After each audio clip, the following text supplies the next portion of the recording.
Hello, and welcome to our third installment of Hunters Living with Art. I'm Hunter Thomas, and you probably know by now my mother is Nancy Thomas. She's a nationally known American artist. And tonight's guest is a very special person to me, and just I'm sure to many, many people. His name is Stewart Ellis. And why I've asked him here tonight is that his grandfather was an artist. He's passed now, but he was an English artist, and we had a lot of similarities when we first met, talking about life with an artist. Full disclosure, Stewart's also my boyfriend. But why this is cool tonight is that a book about your grandfather named Clifford Webb has just been published by a publishing company, Little Taller, and I thought it would be really fun to talk about this. To get rolling here, why don't you tell me what you know about your grandfather, because he was more than just an artist. He was, as you say, a war hero. He was. He served in the Indian Army as a captain. He served in the Wiltshire Regiment, and he fought in the First World War. He was wounded 4 times, and most seriously was shot in the jaw. In the jaw? Yes, and he survived, and he was mentioned in dispatches, which basically means that his military bravery was written up in the history of that battle. But during his time in the army, he was also producing art.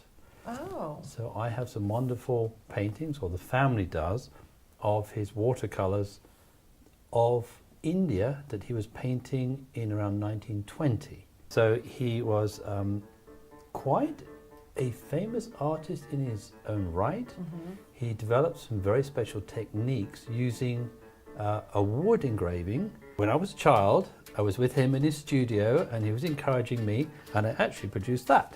Oh my gosh. So that's wonderful. That is, yes. So this was a piece of basically a floor tile, and you have a little sharp implement, and you carve it out. You ink it up. So the carved out bits are the white, what turns out white. Mm-hmm. Yeah, and the bits that you don't carve out, Take the ink and put it on the whatever. That looks like canvas that you put it on or something. Well, he took the block. He had to have a printing press. So you ink it up, you put it in a press, you bring it down, it produces the image. Okay. And you did this? I did that. Isn't that cool? How old were you when you did that? I think about 7 or 8. 7? Yeah. That's really good. I had a good teacher. You did. So were you, obviously you must have been inspired by him, or at least, Indeed. at the very least encouraged. But this is very precise, especially for a 7-year-old. And did you choose a fish? I mean, we've got a lot of your grandfather's books back here, or the ones he illustrated. Let's take a little moment for that too. This is a relation, this is his wife wrote, right? Yes, this is my grandmother. Okay. So so his name is Clifford Webb, her name is Ella Monkton. So she wrote the stories and he illustrated the books. Some of these books are dedicated to family members. That one up there called Strange Creatures is dedicated to me. You're kidding me. That's perfect. That's pretty apt, right? That's perfect. So I have a book called Strange Creatures dedicated to me. There you are. I knew one was dedicated to you, but I honestly didn't know it was that one. And it's funny how I chose to feature that, because this is a piece of my mom's first art, and I thought, well, that's a strange creature, and how perfect. There you go. Yeah. Speaking of your grandmother and grandfather, which is all in the book. All in the book. He was a rather colorful man, as artists are. Mm-hmm. And tell me some of your memories of him. He, as a young person, he was a pretty scary fellow. When you were a young person? Yes, because in those times, children basically didn't speak unless they were spoken to. Very you English. were expected to just be quiet, be in the room. So we would go and visit, and we'd come in as a group, and a group for you means how many brothers? Oh, I've got 4 brothers, yeah. 4 brothers. So his greeting was "Hello, slobs." Well, I remember you telling me you were a little afraid of him, which I thought was ironic, since he's, illustrated mainly children's books. you know, that's right? Yeah, well, he was an illustrator, but the subject matter, you know, maybe that was my grandmother. So this is one of the ones I love. I know it's a card, but tell me about this era of your grandfather's work. Well, it's kind of Art Deco, a lot of it, I think. Oh, You know, so I see he did that. quite a lot of industrial scenes, steelworks, fishing villages, men in the I fields, love those. you know, those kinds of things. But what his, maybe if I could borrow the book for a certainly. second. I mean, what I'll you can, trade you. yeah, what you can see here was he perfected the means to generate shadow and texture with his cuts in the wood, which is, so if you look at that picture there, you can It's the see detail. That's what is mind-blowing, the detail. it would take him probably 2 weeks to make that. Ooh.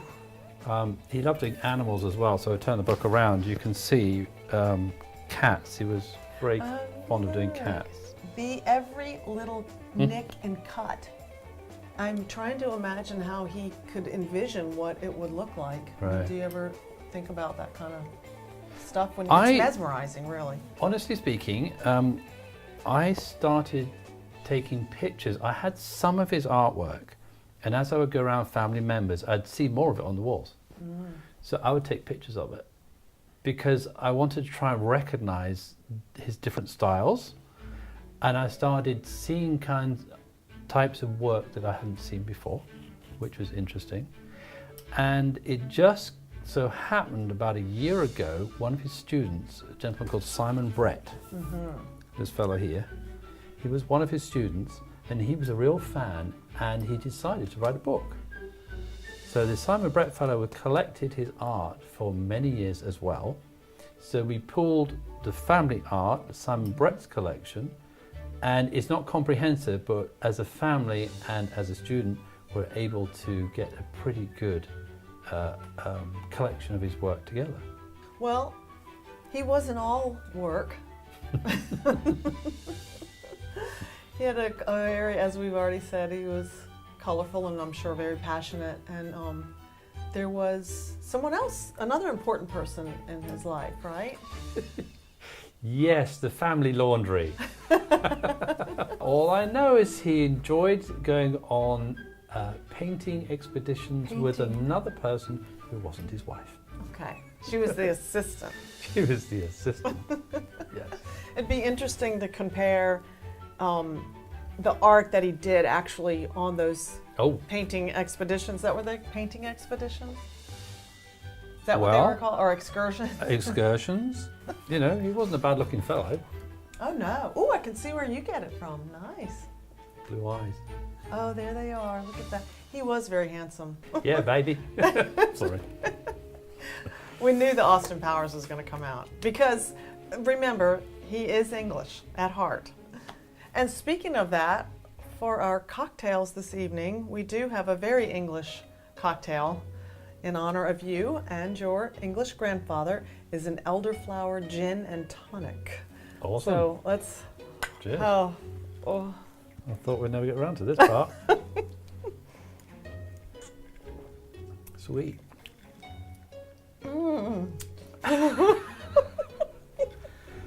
I've tasted your gin and tonics before, and to me, but this elderflower, I think that's what's making it tolerable. I spoke with the publisher today of this book. Oh, you did? I did, because they will be available via nancythomasgallery.com, and I didn't know what to expect because I was with you on some of the journey of getting this book done, and I know you spent many hours. I did. I spent a very cold Sunday with Simon Brett, who's, I said, the author, and brought quite a lot of work to his studio, and sat there and scanned it basically in his wood shed, which he calls his art studio, but it's a shed at the end of the garden. So to you, it's a shed. It's a shed. To an artist, to him, it's a his studio. Yeah. So I scanned a lot of these images that you see in the book. So like this one, this one. Oh, we have that, don't you? Yeah, I mean, that one's called a cockapoo, which I think is an actual bird, but that's what they call it, a We have cockapoo. this one. Yeah, I say we. I'm like benefiting from. Yeah, so you got 3 images here. So they're all London streetscapes. But what's really interesting that I found, and I'm not quite sure how he achieved it, But see, with a black and white one, you're carving away and leaving the raised portion of the block, and that would be the black. But when you're doing it in color, you have to have multiple blocks, and they all have to mesh together, line together. So on the red block, all of this would have been nothing, and the red portion is that part. Whatever's red has to be. So he has to really think. Oh yeah.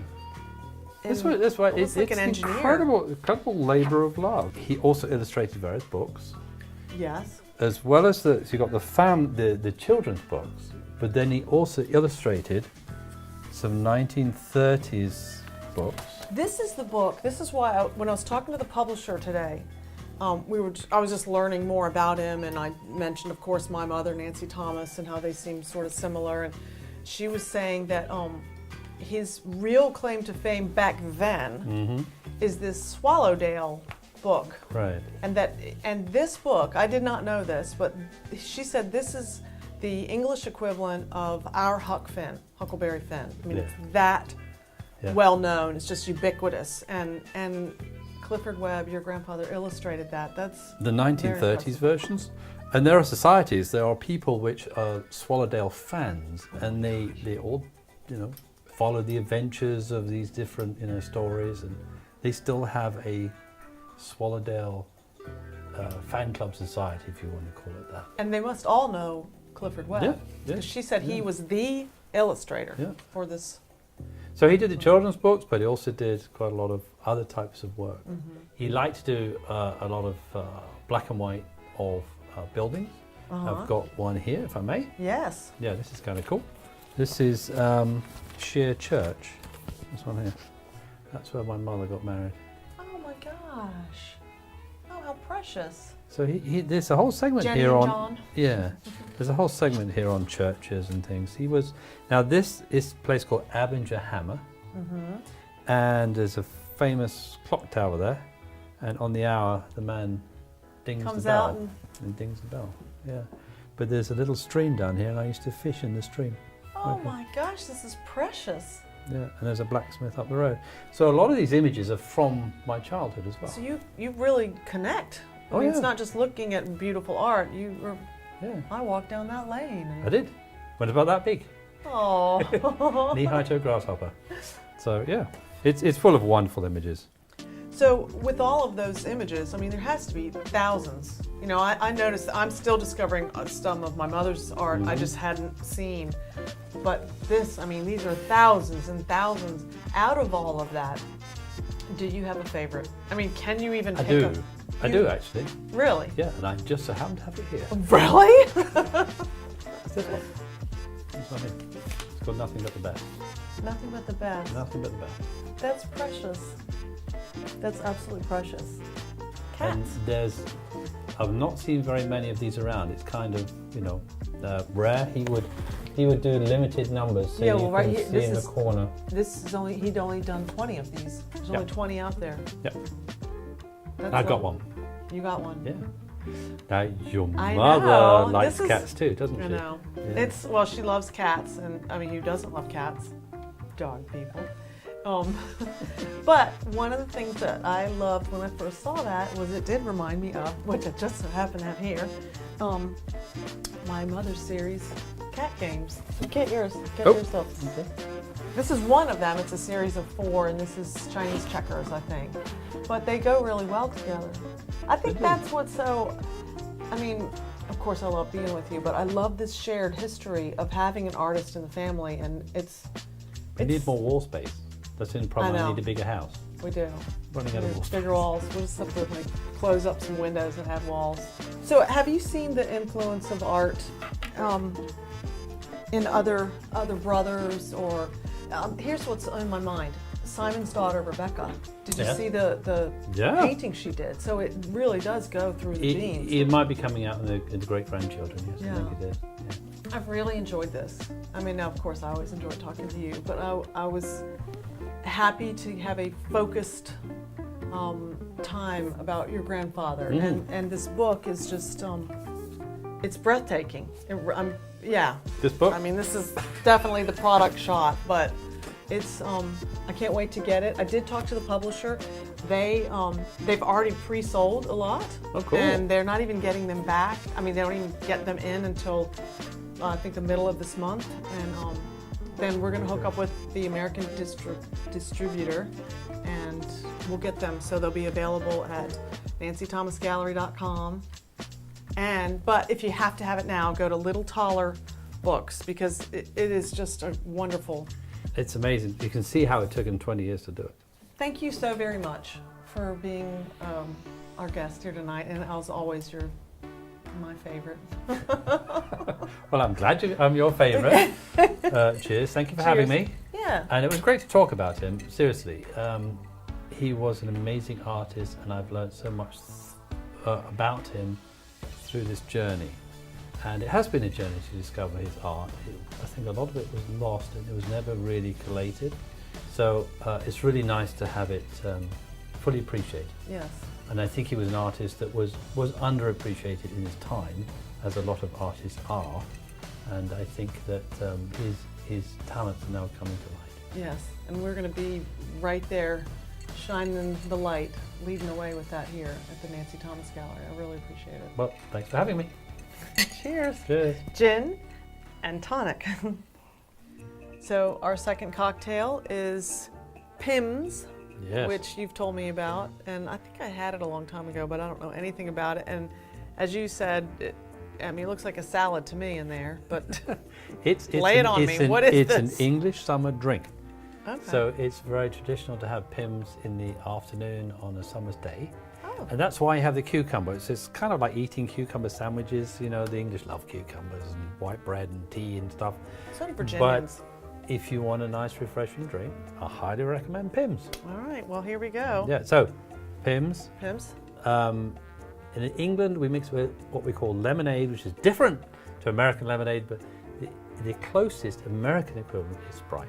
Sprite. So Pimms, Sprite. Oh. Sprite, cucumber, and a little This bit says 7-Up in it. Did Sprite and 7-Up the same? No. God. All right. All right. Here we go. Cheers. Oh, lovely. It's not bad. You know what? It's It's refreshing. like iced tea. It's yeah, but it's alcoholic. It's alcoholic iced tea. What is Pimms? What is it? A drink. A liqueur, maybe? Cheers.